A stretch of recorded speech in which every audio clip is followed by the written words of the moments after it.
It honestly is the most massive privilege to be here this morning. Thank you so much for being here. Thank you for being on this journey into emotional health. It's incredibly valuable and so necessary for every single one of us. So it's a joy to be here. And I really do trust that God speaks to each one of us today.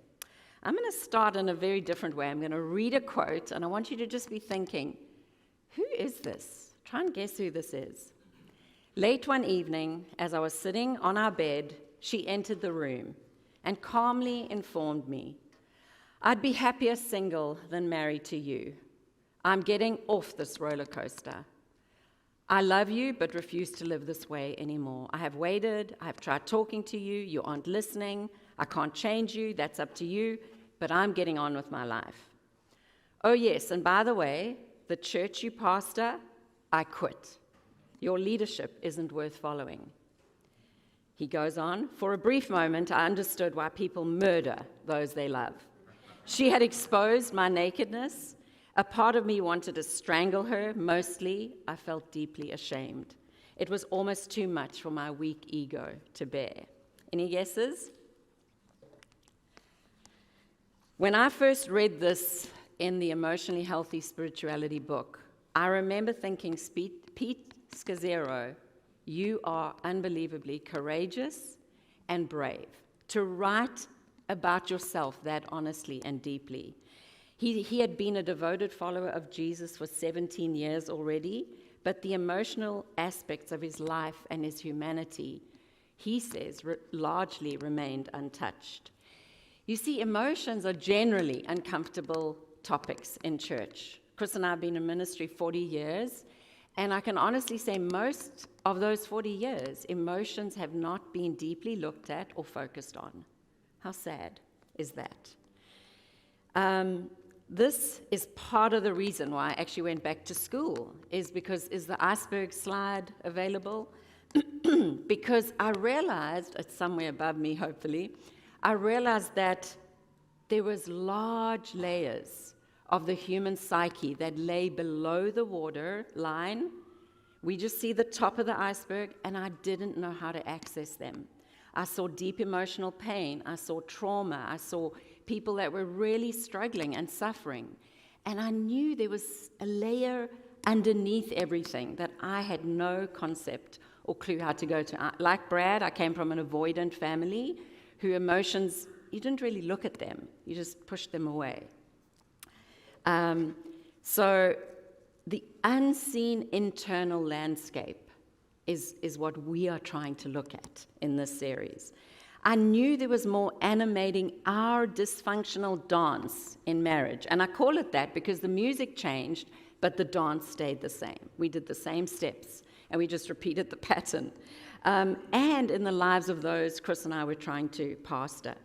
Pete Scazzero goes on, I think it's on a slide, and he says, "The reality was that my discipleship and spirituality had not touched a deep number of internal wounds and sin patterns, especially those ugly ones that emerged behind closed doors of our home during trials, disagreements, conflicts, setbacks. I was stuck in an immature level of spiritual and emotional development, and I'm so grateful he took the time to go there and has produced the most incredible material that we all are benefiting from.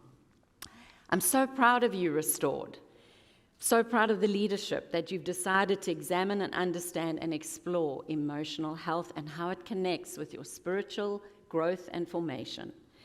Today, I want to invite us into a little section of emotional health and how pain and suffering are an invitation to emotional growth and spiritual growth.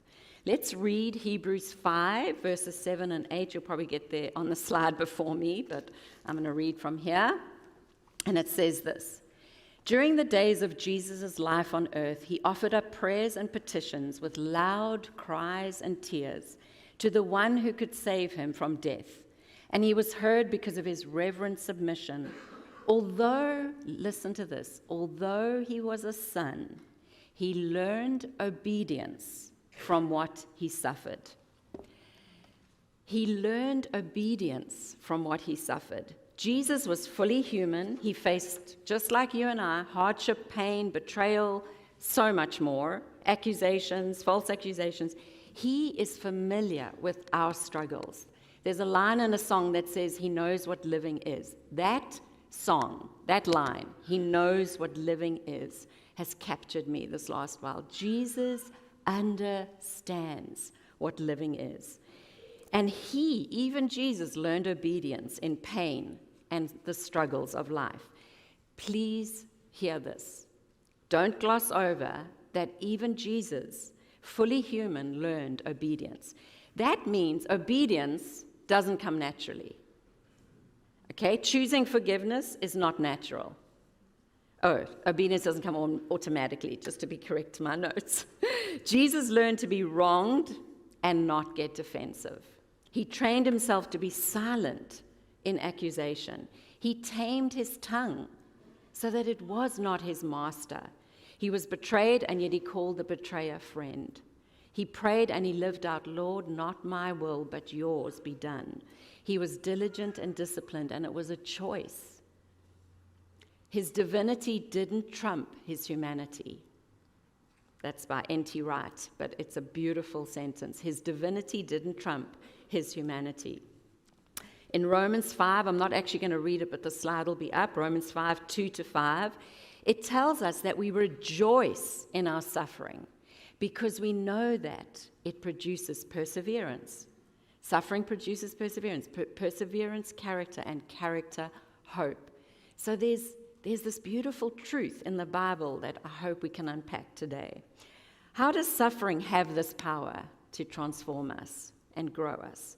You see, suffering's inevitable. You don't need me to tell you that it's going to come at some point or sometime in your life. It's universal, it's usually unwanted, and it presents itself in an infinite variety of ways.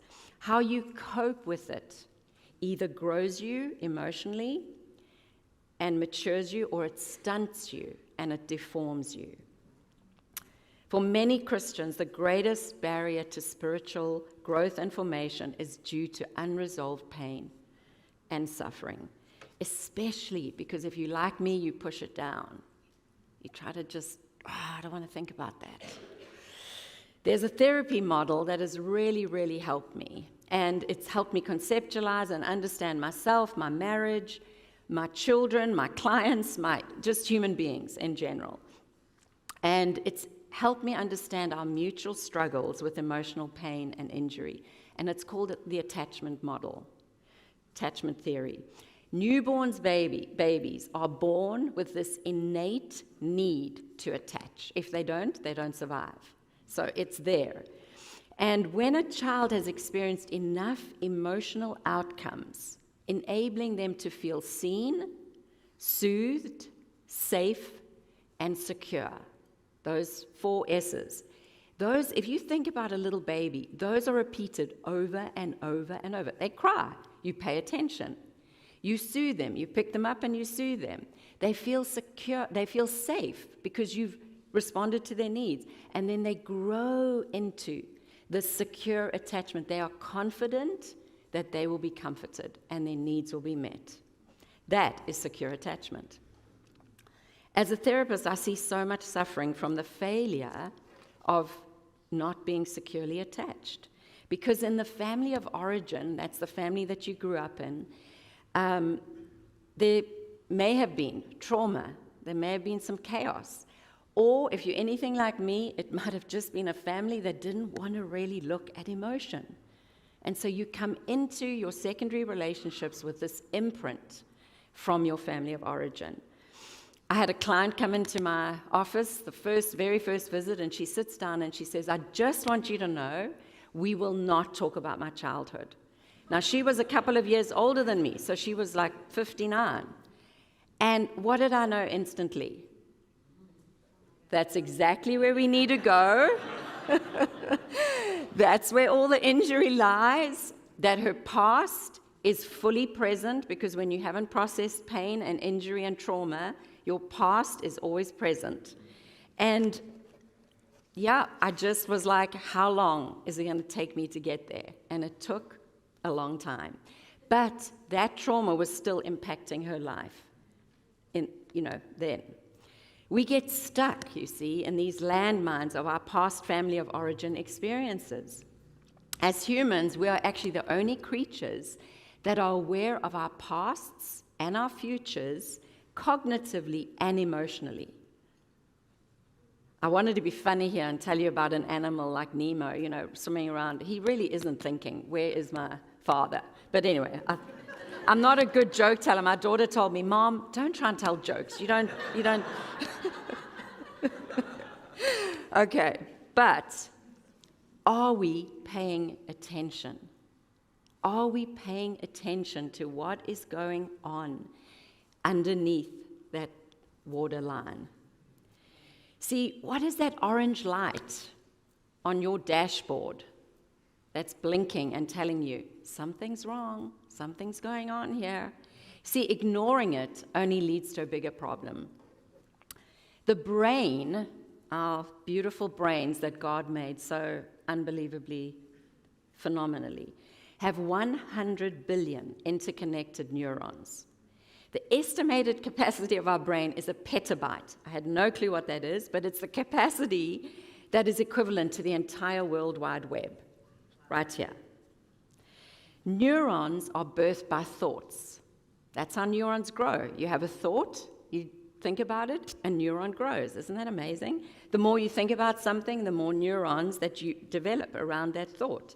And the stronger and more influential that thought becomes.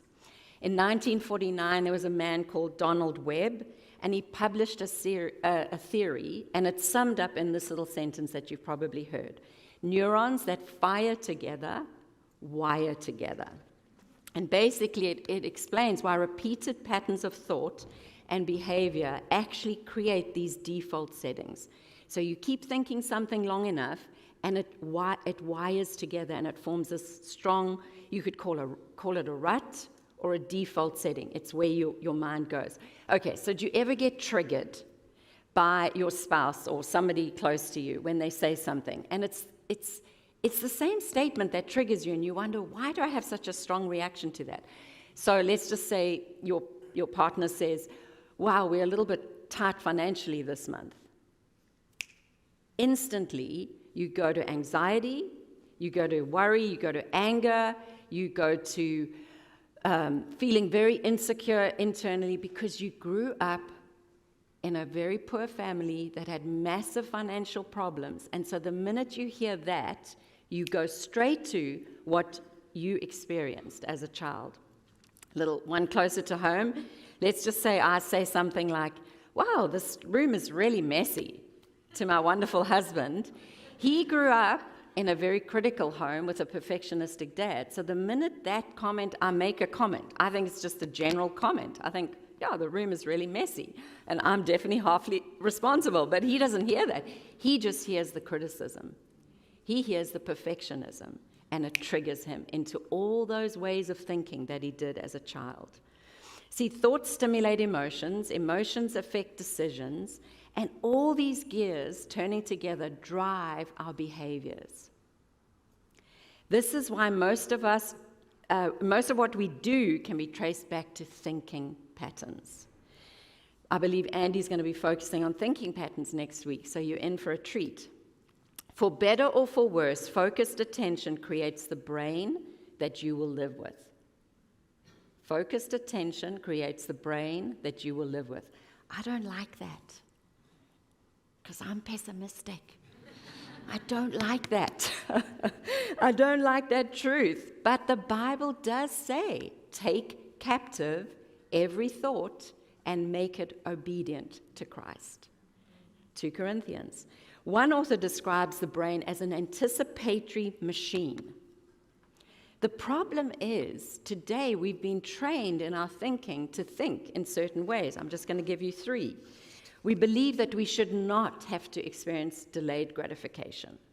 We are distracted in our own thoughts by all the entertainment, and it's primarily right here, that we just think we have to be entertained all the time. We believe that we should not have to suffer. Helicopter and snowplow parenting has added to that. There's a wonderful author, Kurt Thompson, he's a psychiatrist and an author, and he says this, there is little to no expectation that suffering actually has the potential to form us into more resilient people. This could be blasphemy against our culture's current code of conduct. Wow. That's in his latest book, The Deepest Place. See, focused attention creates the brain that you will live with. So early development of our brain from our family of origin could have created some unhelpful, maybe even toxic patterns of thinking. And these are called imprints or injuries. And I like to explain it this way. I don't have a big ring on today, but if I did, and I pushed it into Play-Doh, I did this, and I pushed it into, this was Play-Doh. What would be left in the Play-Doh? The imprint of my ring. That's what the family of origin does. It leaves you and I with an imprint. Could be a good one, like my family love people. Love and value people. I love and value people. It's a great imprint. Could be an injury. Could be never trust anybody. And so you grow up with this default setting of like not trusting anybody. These patterns get carried into our secondary attachment relationships, mostly on our marriages, but certainly with our kids and then with close friends. Okay, I want you to be real with me. I'm going to ask a really hard question. I want you to take this question home with you, actually. So I want you to be honest and real with yourself. What is it like living on the other side of me?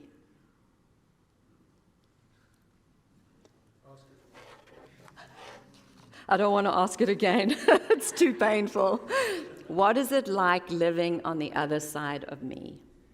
Go home with that one. You see, we judge ourselves by our intentions, but we judge others by their actions, and we justify our behaviors. We all have the tendencies to ignore, dismiss, explain away our sinful actions and our unkind words. If you didn't, I wouldn't have. Unfortunately, much of the Western church has created this pseudo-narcissistic faith that allows us to stay infantile and immature as believers. Faith in Jesus has become an escape rather than a means to a transformed life. And I know Brad's big on transformation and the Transformation Journal. I love you've been so intentional. But most of us use faith as an escape, not as a means for a transformed life. Dallas Willard, he writes, have we somehow developed an understanding of commitment to Jesus that does not break through to his living presence in our lives? Without question, it is the latter, and that has occurred with heart-rending consequences. Wow.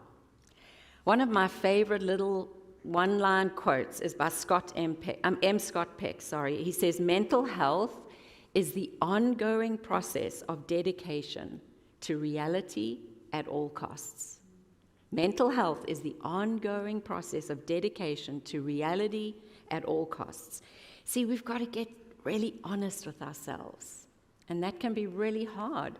Why do you think it's called a blind side that we all have? But we've got to get honest with ourselves. Take a look at your relationships and your role that you play in their health or their unhealth. Reality is where we meet God. Brad said that last week from Dan Allender, I believe. Reality is where we meet God. Most of us have learned incredible survival tactics growing up. Okay, so these are just some of them. Quick. Blaming others, defending ourselves, deflecting or minimizing, using humor, ignoring or denying, distracting or numbing through addictions, entertainment, rationalizing, like I said, if you didn't do that, I wouldn't do this. Becoming hostile, irrational, just blowing it basically, rage. So few of us emerge from our family of origin fully mature and emotionally whole. It's just the sad truth, because we're imperfect human beings trying to raise children imperfectly. To quote my grandchildren's one of their favorite books, we're going on a bear hunt. You can't go over it, you can't go under it, you can't go around it, you have to go through it. There's no way. You've got to go into these deep places. I like to say to my clients, when you can't get over something, go deeper into it. Pretending only prolongs the pain. And M. Scott Peck says, when we avoid legitimate suffering that results from dealing with problems, we also avoid the growth that the problem demands of us. We can avoid problems and pain by hiding cleverly as believers behind our faith. And this is what it looks like. Asking for a quick fix prayer because we don't want to do the long, hard slog of going deeper to the bottom layers of that iceberg. Church hopping and then hiding behind God told me. Because, I didn't like what that pastor said, so God told me. Selective application, we're all guilty of this, me included. Selective application of the word, doing for God instead of being with God. Some of us default very easily to doing for God. So we get emotionally stuck and we remain there. Let's look at some helpful ways now, how to grow emotional health. The first, most important, most powerful, most incredible step is your salvation. That is the first. The glorious gospel is secure attachment. The glorious gospel is secure attachment to Jesus, to whom we come securely attached, and we do this via the work of the Holy Spirit in the presence of an embodied actions of the body. So the Bible, there's 50 one another's in the Word of God. In the New Testament, just in the New Testament, there are 50 one another's. And that is how important relationships and community are. I'm not going to stay on that first one. I know that this church probably preaches that beautifully, better than I could. But the second one is where I want to focus, this one another piece, this community piece.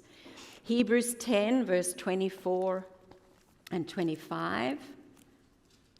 Where am I? Oh, no, I don't have it marked. Sorry, guys. Have you got it up there? Okay, you're reading it before me. Actually, it's in my jolly notes. Okay, and let us consider how we may spur one another on towards love and good deeds. Let us not give up meeting together, as some are in the habit of doing, but let us encourage one another, and all the more as you see the day approaching. See, there's like 3 let us and 2 one another's right there. Richard Plass and James Cofield affirm the essential role of human relationships play in our personal well-being with this quote: relationships are not just important priorities, they are essential to our physical, psychological, emotional, and spiritual well-being. We cannot live fully alive apart from loving connections with each other. Community is so important, folks, so important. See, one of the dangers we face in this therapeutic age is that we outsource our emotional health. And at times that robs the spiritual community of the opportunity to see us, to serve us, and to love us. And I'm a therapist, but therapy is not meant to replace the one another of Scripture. It's not. We are called and mandated to care for one another. Recently, I was really struggling with low mood. I was very, very down. And I know one of the definitions of depression is internalized sadness. So I asked myself, Meryl, what are you sad about? Like, what's going on? What are the things you're sad about? And I came up with a list of 6 things that were deeply painful to me, really hard to accept and pray through, and even harder to tell someone. I'm just going to give you 2 of them. The one was my daughter, who is, how old is she? 37. Her husband, Mark, and my 4 grandkids live in Perth, Australia. And they're not coming back to America. Can you believe it? Like, why? They lead a church, she's a midwife now. It's like, and they're not coming back. I've always thought, they'll go and church plant, but they'll come back. They're not coming back. They're not going to be here for Thanksgiving and Christmases, and it is so painful. My father, my hero,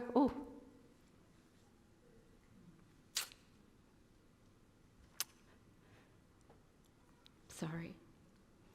I adore him. Wow. He's suffering with dementia.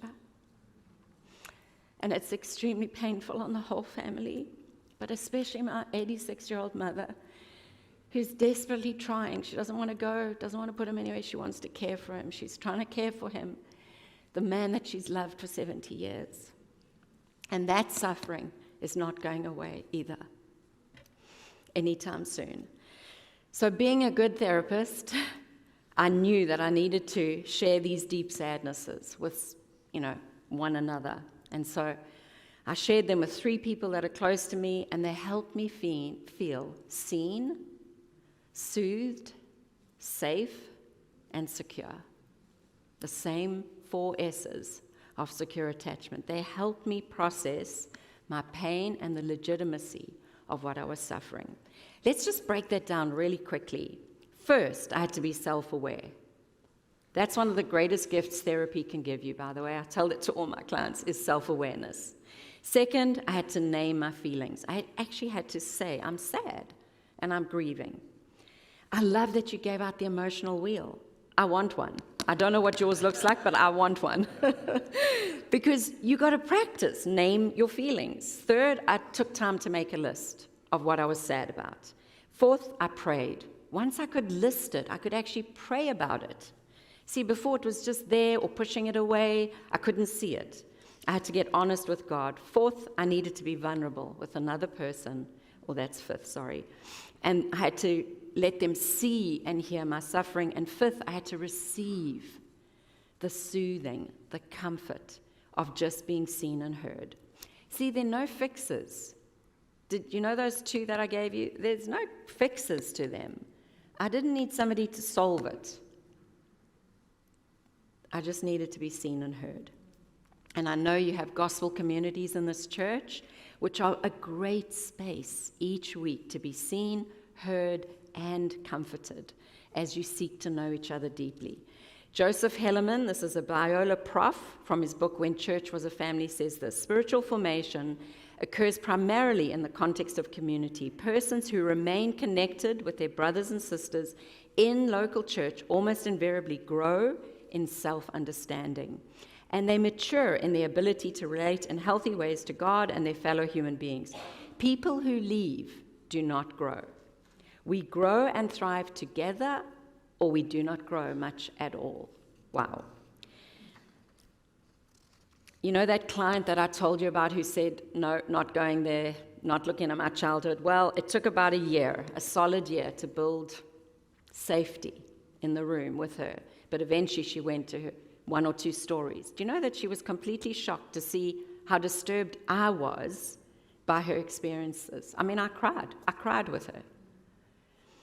And she began to experience the comfort of my response. That's what we do with one another.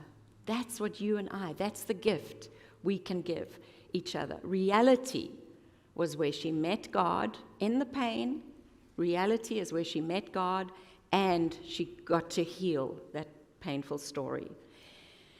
Here's a beautiful scripture in Matthew 26 that has helped me see Jesus process his own emotions in community. So I'm going to take a bit of time. We're going to break it down. The context is the Last Supper has just happened, where he tells the disciples, "You're going to betray. I'm going to be betrayed. You're all going to fall away." And they are all very sad. The Bible says they're all very sad.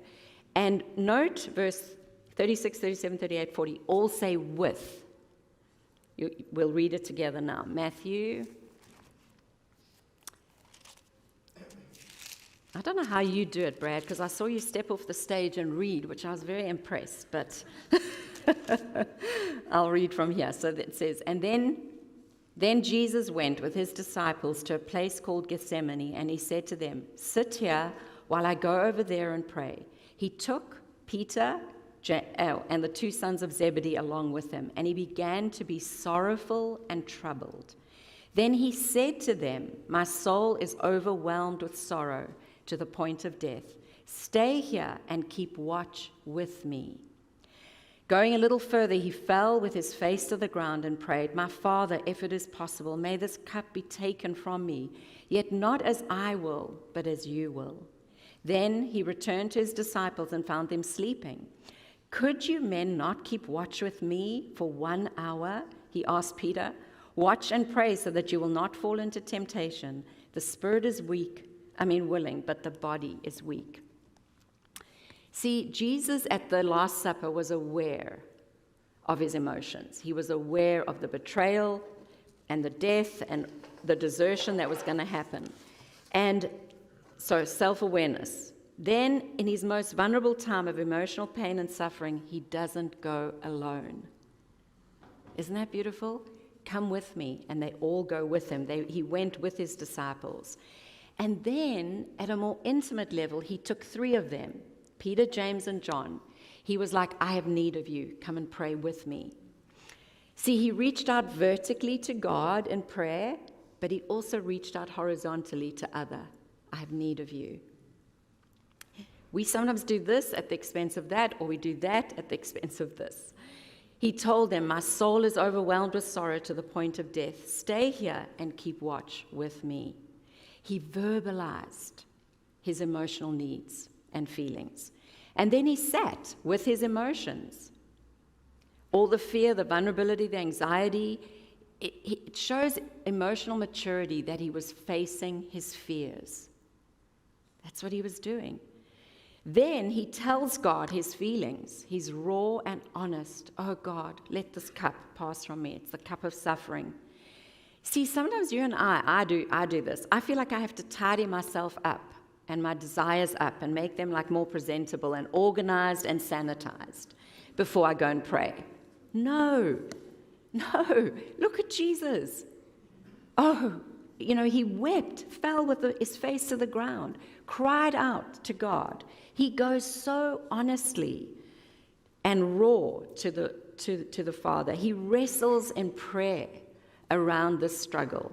3 times he goes and prays. And then he gives, finally, in verse 38 and 42, he makes peace with God, that his deepest desire is to do his Father's will. See, he aligns himself with his Father's will. Isn't that a beautiful place where you and I need to get to? See, Jesus talks to his Father, and then he calls these others alongside him, but he isn't looking for advice. What did he say to Peter when Peter did try and give him some advice? "Get behind me, Satan." Whoa. See, because maybe Peter's advice in this moment would have been, "Never. You are never going to die. We are never going to let that happen to you." You see, community is not always there to solve each other's problems. And that's where we sometimes go wrong. It's rather, let's come alongside each other as individuals, that each individual submits to the deep work of God. Jesus models beautifully how to do this with one another in community. But the disciples did it horribly. They failed miserably. They fell asleep. Jesus has just told them what is going to happen and how sorrowful he is. And they fall asleep. You couldn't stay. You can hear his disappointment. "Peter, you couldn't stay awake for 1 hour?" See, Christian community is imperfect, and you and I have got to get that. Jesus accepted that, and you and I have to do the same. It can be messy, disappointing, even hurtful at times. Jesus processed his suffering in spite of the disciples reacting poorly and disappointing him. See, the greatest quality that the disciples brought to Jesus was their willingness. And you know what? We can do exactly the same. Are you willing to say, "God, here I am, change me"? Change and growth in emotional health comes through brutal honesty and vulnerability before God, and then with a safe group of trusted fellow travelers who you sit with, they listen to us, they provide healing attunement. Rejoice with those who rejoice, mourn with those who mourn. That's attunement. You are tuning in to where that person is at, and you're offering the appropriate emotion. We tell our stories honestly. We name our pain, our griefs, and our longings. Why? Why do we do all of this work to get emotionally healthy? Because one of the greatest gifts you and I can give this world is a community of emotionally healthy adults who love well. What is the world looking for? A healthy community who can love well, love each other well, love themselves well, and then love those that are hurting in the world. To end where we started with Scazzero's incredible quote, we cannot be spiritually mature while remaining emotionally immature. Remember, suffering doesn't necessitate change. Pain doesn't necessitate growth. We can go through brutal suffering and emotional experiences, and we can remain the same or actually come out worse. Suffering flourishes in isolation. It just does. However, when we allow ourselves to suffer in community, to share our pain with God and with one another, it presents the opportunity to truly grow and change and transform. Reality is where we meet God and where He meets us. That's all I have. Thank you. Thank you. The legend, Chris Wienen. This is not the legend. This is an honest Jesus sojourner. I grew up in the home of an alcoholic. And so I learned to cope with that by hiding behind optimism and humor. Internally, I told my dad to F off. Externally, I was the nice guy. Started pastoring as a 24-year-old. Hid my anger behind my optimism and behind my humor. But you see, God loved me too much. I didn't like feeling words. Samira would say, babe, don't you want to go and see someone? I say, what? You will open up a Pandora box and I'm petrified what will come out. I'll rather hide behind my optimism and my humor. Don't take those from me. They are my shields. I protect myself. But you see, God is too kind. I was just sitting there. I'm the driver today. I'm not the preacher. I'm preaching at 4 o'clock this afternoon. But I just sat there and I couldn't remain seated. I know Brad would trust me. Because I think there's a few in the room who are just like me. Great talk, pretty preacher. That's kind of it. But I'm 65 and I've had to deal with my crap in my 60s. It's way too painful and it's way too long and it did way too much injury. As a pastor, this is a gift. I want to suggest it's not even optional extra. It's the gift God gives us to take us towards wholeness. Did I want to be whole? Yes. Did I want to be whole in my marriage? Yes. Did I want to be a whole dad with my 3 kids? Yes, yes, yes. Did I want to be one who leads a whole church full of whole people? Yes, yes, yes. But I was limping internally by the injury of my family of origin, and I couldn't face it. I had no self-awareness because I was so good at hiding it. I want to just ask you today, mano a mano. Face up, buddy. I had to. I had to look in the mirror and say, I'm a really angry guy who internally says, F you. That's not healing. That's not wholeness. That's survival. But God loved me enough to give me a wife who loved me in spite of that, and to give me a man. I've just come off sabbatical, and for 3 months I had a psychotherapist, counselor, walk with me. And I had to go to deep places, and I said to him, listen, I'm very uncomfortable. I'm really uncomfortable. I don't have language for what I'm feeling. I'm not even sure I want to go here. But I know for the sake of my 40-year marriage, 43, and just being the kind of human that brings a smile to my Heavenly Father's face. If I'm wrong, forgive my story, but if I'm right, there may be a few of you who actually have to sit up now and say, all right, God, you've pinned me to the wall. That's me. No more hiding behind humor. No more hiding behind optimism. Or you may just be a pain in the ass. You may just be a really grumpy person. But actually the iceberg below that grumpiness is an injury and a trauma. Here's the good news, the gospel changes, but you do it with work. I'm a charismatic. We want everything to be changed with a prayer. A hand on a head and a prayer and everything's sorted. Here's the good news, it isn't. It isn't. It's only the beginning. May God grant us the courage to be honest.